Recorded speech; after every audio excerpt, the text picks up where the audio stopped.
First tonight, 4 students from 2 different silver schools have been taken into police custody this afternoon for assaulting a student from another school on Tuesday night. Police spokesperson Ananai Soro confirms the 4 are currently being interrogated at the Nasinu police station. This latest incident between the students is part of the brawl which took place in the capital between pupils of Maris Brothers High and Suva Grammar last week. Meanwhile, Police Commissioner Brigadier Iowane Naivalurua has issued a directive to all students of Maris Brothers and Suva Grammar schools not to cross the line. This comes after the latest incident. Fusita Kotoe Wasawasa reports. The investigating officers handling the case have been directed by the Police Commissioner to speed up investigations. The Fiji Police Force is now concerned that the matter continues to get out of hand. What's just happened on Tuesday night, we thought the problem was contained to within town areas and so forth, but now the students are allegedly actually going to the homes of other students, so which is why we're still trying to ascertain as to what is the motive behind these fights. Maris Brothers High School principal John Atalifo says, quote, "The matter is now out of our hands as the incident happened outside of school. It's the responsibility of parents to monitor the whereabouts of their children after school," unquote. According to the police report received from the mother of the victim, the boys visited their home asking to meet with her son. Mother, thinking that they were just friends, then afterwards called her son out, following which they were all outside, and after a while then she heard a scuffle, whereby when she went outside she saw her son being allegedly assaulted by this group. Police are now putting in all efforts to try and stop the saga. We've reiterated over and over again that we will not condone the fights, we will not condone the brawls, and that those who are found to be involved, if found guilty, will be taken to task. Naisoro is now urging parents and guardians of students from both schools to play a more proactive role in monitoring their children at home. Parents to work with us, parents and guardians, just to closely monitor the movements of their children. I mean, this incident is alleged to have happened at night where these students had gone to the victim's home. Better monitoring is all we can ask for. The main concern for the force is the attitude of students who continue to disregard the law and the serious implications which follows their unruly behavior. All talks of reconciliation between the 2 schools might be put on hold as authorities continue to work on quelling the problem. Vasita Kotiwasawasa, FBC News. A student at the Fiji National University is questioning the fee she has to pay for in order to complete her practical. After paying her normal fees, she suspected something was still wrong, and now she is crying foul. Apisalame Doka spoke to the student. Salote Marama, a diploma in tropical forestry program student at the Cornivia campus, is crying foul.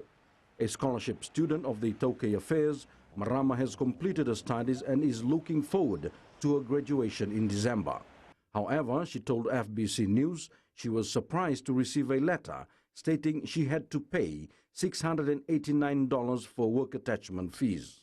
But I don't know why FNU had so much amount, 689, because we had to find a place for attachment, and plus we paid our own fare down to Lutoka. I did my practical down at Lutoka, Fiji Hadud.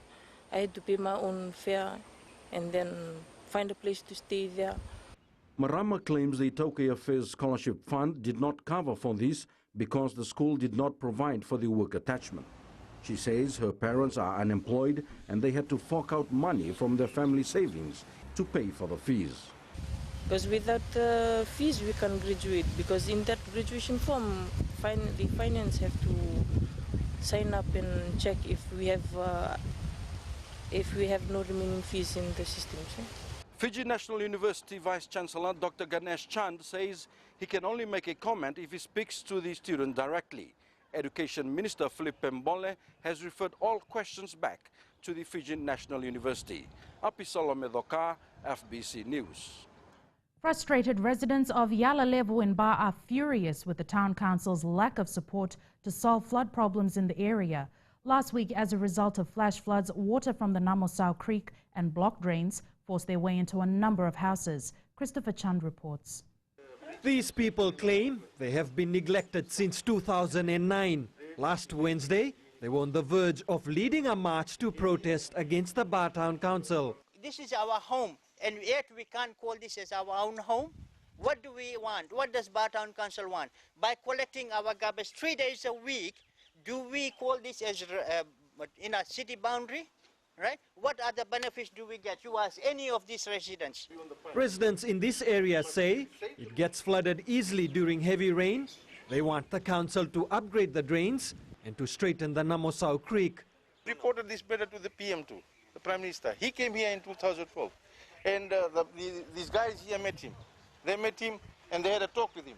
And the Prime Minister told Mr. Prasad straight away, take action now.